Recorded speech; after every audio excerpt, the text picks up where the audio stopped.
Salut magicienne, contente de te retrouver. Pas de guérison sans connexion.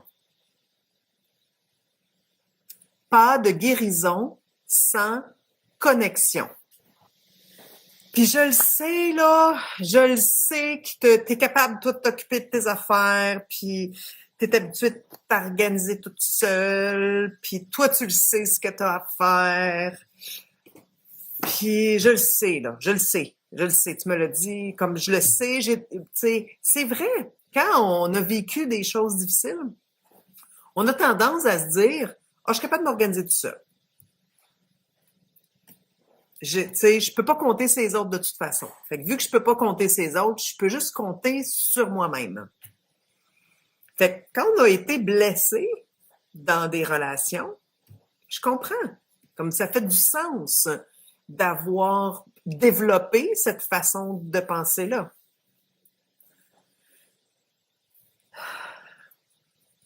Les agressions sexuelles, ce sont des traumatismes qui se sont produits dans l'intimité. Hein? Notre corps, c'est notre bulle d'intimité. Notre énergie sexuelle, c'est une bulle d'intimité. Les agressions sexuelles se passent en relation. Les agressions sexuelles sont des agressions dans l'intimité, qui est touchée ou pas.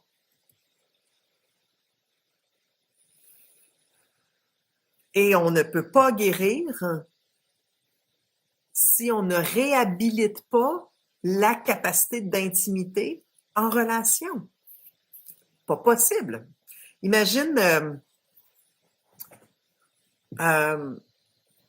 imagine un facteur, hein, quelqu'un qui amène la poste, là, il y en a de moins en moins, mais tu sais, comme à l'époque, là, il allait porter le courrier à chaque maison. Puis là, le facteur, il se fait mordre les fesses par le chien de garde de cette maison-là. Puis là, il fait comme, hein, je ne veux plus jamais être en contact avec un chien de toute ma vie. Les chiens sont tous méchants, il va me mordre les fesses, plus jamais. Si cette personne-là veut vraiment guérir de ça et pouvoir à nouveau être en relation avec des chiens, puis pouvoir flatter des chiens, puis pouvoir voir de loin des chiens sans se sentir menacé, et pouvoir voir de proche des chiens sans se sentir menacé, il va devoir faire face, il va devoir réhabiliter sa relation avec les toutous à quatre pattes. S'il veut juste les éviter, c'est correct, il peut continuer sa vie. Mais il va se tenir loin de Fido et de Capucine et de tous les noms de chiens qui existent. Fait, ou bien il va se tenir loin des chiens, ou bien dès qu'il y a un chien proche, il va capoter parce qu'il va avoir été traumatisé d'avoir été mordu par un chien. S'il veut vraiment guérir de ça, il n'y aura pas le choix d'être en lien à un moment donné avec les chiens, de recommencer à faire confiance, de se retrouver de nouveau proche d'un chien, d'éventuellement se retourner puis être de dos à un chien, puis qu'il y a un chien qui peut lui sentir les fesses, mais qui mord pas puis que c'est correct.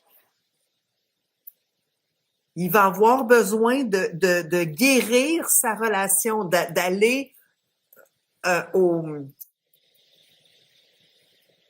je cherche mes mots, d'aller à la racine du traumatisme d'avoir été mordu par surprise par un chien, alors qu'il ne se méfiait pas. Il va avoir besoin d'aller là, d'aller guérir ça, d'aller déterrer ce traumatisme-là.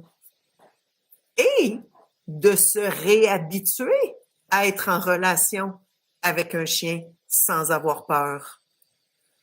De réhabiliter sa possibilité d'être avec un chien, d'être le dos tourné, puis que le chien, il sent les fesses, mais que c'est bien correct. C'est pas la guérison de ce traumatisme-là, d'avoir été mordu par un chien. La guérison va passer par, d'une part, son travail personnel, oui, mais d'autre part, être capable de retrouver la confiance et le lien avec les chiens. Les deux.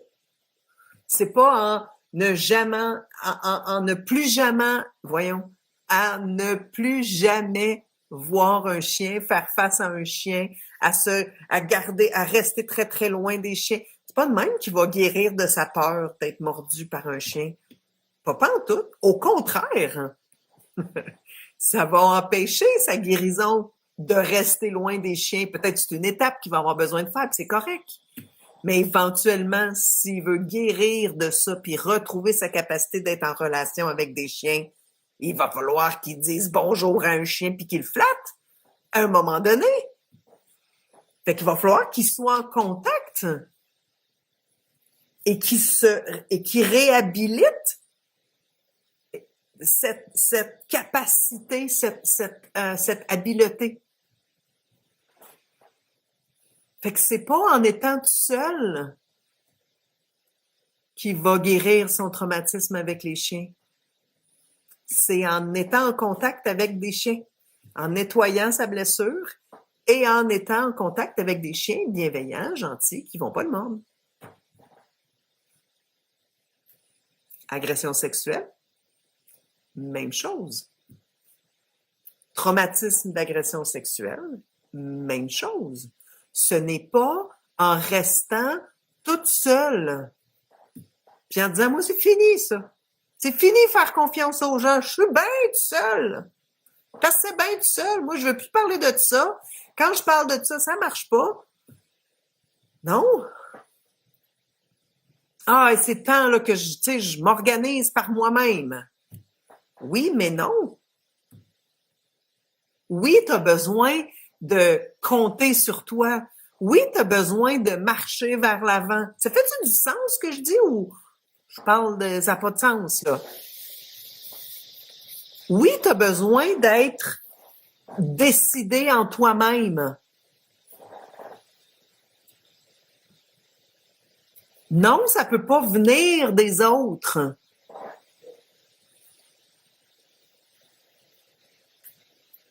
C'est un travail de collaboration, la guérison d'abus sexuels. Pour la guérison, là, tu as besoin de relations d'intimité. Tu as besoin de réhabiliter la capacité d'être en relation longue avec la personne que tu vas choisir, puis là, je parle pas de relation amoureuse, là. Je parle d'un groupe. Je parle de l'accompagnant ou l'accompagnante que tu vas choisir. Parce que c'est facile. C'est facile de dire, ah ben, tu sais, je fais juste une soirée, je fais, je sais pas trop, une cérémonie de cacao ou du breathwork ou de la respiration holotropique. Je fais ça une soirée, un samedi, puis après je disparais, puis là je m'en vais ailleurs, puis là je m'en vais ailleurs, puis là je vais dans un autre groupe, puis dans un autre groupe. Ça là, c'est la personne qui fait des one night un peu partout. Tu descends jamais vraiment en profondeur et tu ne réhabilites pas ta capacité d'être en relation. Tu n'as jamais vraiment besoin d'être vrai. Tu n'approfondis pas la relation, ça t'aidera pas à guérir ça. Ça va pas permettre ta guérison. Ce qui va permettre ta guérison, c'est quand tu vas t'engager. T'engager envers toi-même, puis envers quelqu'un d'autre, puis tu vas dire, OK, on va rester ensemble une couple de mois. Même si je suis en tabarnak, je vais rester là. Même si j'ai peur de m'ouvrir, même si l'autre personne commence à voir que je mens peut-être un peu, que je ne vais pas vraiment au fond des choses, que je me protège, que je résiste, je vais me laisser voir dans toute ma vulnérabilité. Je vais me laisser voir dans toute mon humilité. Je vais me laisser voir dans toute ma lumière. Je vais me laisser voir dans toute ma fierté. Je vais laisser les autres voir que j'ai réussi quelque chose puis je suis vraiment fière. C'était difficile pour moi de le faire. Je vais oser parler, je vais oser créer des liens d'intimité et rester là, pas être en superficie.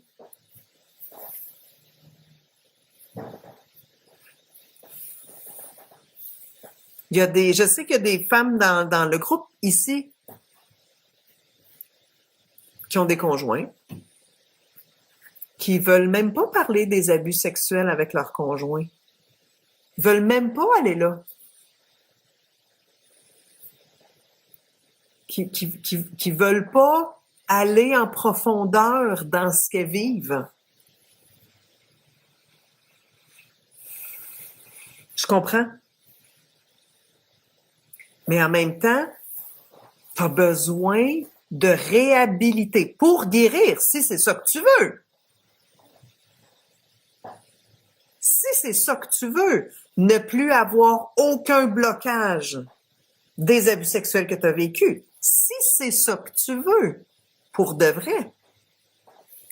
Si tu veux garder tes blocages, c'est OK. C'est OK. Je sais pas qu'est-ce que tu fais dans le groupe, honnêtement.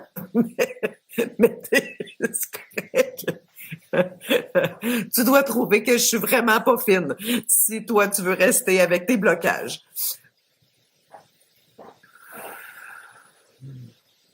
Si tu veux vraiment guérir de tes abus sexuels, t'as pas le choix de réhabiliter ta capacité d'être en relation. Et c'est pour ça que il n'y a pas de guérison sans connexion. Puis ça n'a pas le choix de se faire sur du long terme. Des one night, là, ça te permet pas d'aller en profondeur. Ça permet de rester en superficie. Puis, oups, quand il devient trop proche, quand ça devient trop proche, là, je m'en vais. C'est là qu'il faut que tu restes. C'est à ce moment-là que ça commence à être, c'est quand ça commence à être crunchy que tu as besoin de rester là. Parce que ça fait des années que tu veux pas aller là, parce que c'est trop crunchy puis que ça fait trop mal. C'est à ce moment-là, quand tu arrives au crunchy, qu'il faut que tu fasses encore un pas, puis deux pas, puis trois pas de plus. À ce moment-là. Puis ça, dans des one night ou dans des ateliers. Un atelier ici, un atelier là, là ici, là, cette affaire-là, nanana. T'as pas ça. Tu peux pas avoir ça. Tu peux pas, ça marche pas. Il y a pas ça. Parce qu'il y a pas de suivi après. Quand tu choisis quelqu'un pour t'accompagner, pour ta guérison d'abus sexuels, il y a plusieurs, j'irai pas dans tous les critères à faire, à prendre là, en compte, là. Je pourrais aller dans un autre live, mais sans aller dans tous les critères à regarder, il y a une affaire, puis c'est ça l'objectif aujourd'hui, que tu saisisses que tu es le moteur de ta propre guérison, d'une part, mais tu ne sais pas où aller. Tu es comme un char, pas de GPS. Tu ne sais pas par où aller, parce que si tu savais par où aller, tu serais pas dans le groupe et tu serais déjà guéri. C'est toi qui ferais les lives à ma place. Quand tu choisis quelqu'un pour t'accompagner à guérir, là, je parle pas d'un conjoint, d'une amie, je parle d'une accompagnante ou d'un accompagnant, d'un thérapeute, d'une thérapeute. Il y a plusieurs trucs, il y a plusieurs critères à regarder. Si tu ne t'engages pas à long terme dans cette relation-là d'aide, il n'y a pas de guérison possible. Il n'y a pas de guérison sans connexion. Il n'y a pas de guérison sans engagement. Ton engagement envers toi-même et ton engagement dans cette relation-là. C'est pas possible. Parce que tu as été blessé dans cet engagement-là. Tu as été blessé dans cette intimité-là. Les agressions sexuelles, ça va bien au-delà du sexe. Ça va bien au-delà du sexe puis du corps. La trahison qui est vécue, ça n'a pas rapport avec le corps. Ça n'a pas rapport avec, il n'avait pas le droit, tu sais, ça a rapport avec le lien que j'ai puis la confiance que j'ai en cette personne-là. Ça, là, ça se guérit quand tu réhabilites la relation. Puis oui, les conjoints peuvent aider. Si tu as lu mon livre, tu sais que j'ai eu 2 conjoints principaux qui m'ont aidé dans ma guérison, mon ex-mari. Puis ensuite, après mon divorce, j'ai eu un conjoint pendant 6 ans qui a été absolument formidable. Et chacun ils m'ont aidé différemment. Fait que oui, nos conjoints participent à la guérison. Nos conjoints peuvent aider notre guérison parce qu'ils nous aident à réhabiliter la capacité relationnelle, la capacité d'être dans la sexualité, la capacité d'avoir confiance, la capacité d'intimité. Fait qu'ils ont un rôle à jouer, mais ils peuvent pas être les confidents de tout. Ils peuvent pas non plus être la personne qui amène à la guérison. Ça marche pas. Ils savent pas comment faire ça. Et ce n'est pas leur rôle. On n'a pas à leur demander de faire ça. Ce n'est pas leur rôle, de toute façon. Mais voilà. Tu sais, si on reprend notre exemple avec le facteur qui s'est fait mordre par un chien, tous les chiens suivants, gentils, que le facteur va rencontrer, va aider le facteur à guérir. Mais ce ne sont pas les chiens suivants qui vont permettre au facteur de guérir. Le facteur va aller voir quelqu'un, un accompagnant, une accompagnante, qui va l'aider à surmonter sa peur, à intégrer son traumatisme. Puis ensuite, cette personne-là va dire, OK, maintenant, on va rencontrer des nouveaux chiens pour réhabiliter la relation. Comme une guérison d'abus sexuels. Ton conjoint, oui, peut t'aider, mais il ne sait pas comment faire pour t'amener à la guérison et ce n'est pas son travail. Ce n'est pas du tout son rôle. Voilà. Il n'y a pas de guérison sans connexion. Il n'y a pas de guérison sans engagement à long terme. Sinon, tu te sauves dès que ça va pas. Fait que tu guéris jamais, tu te sauves dès que ça va pas. Alors que quand ça va pas, quand ça commence à être crunchy, c'est parce que tu touches quelque chose d'important. Reste là, va-t'en pas.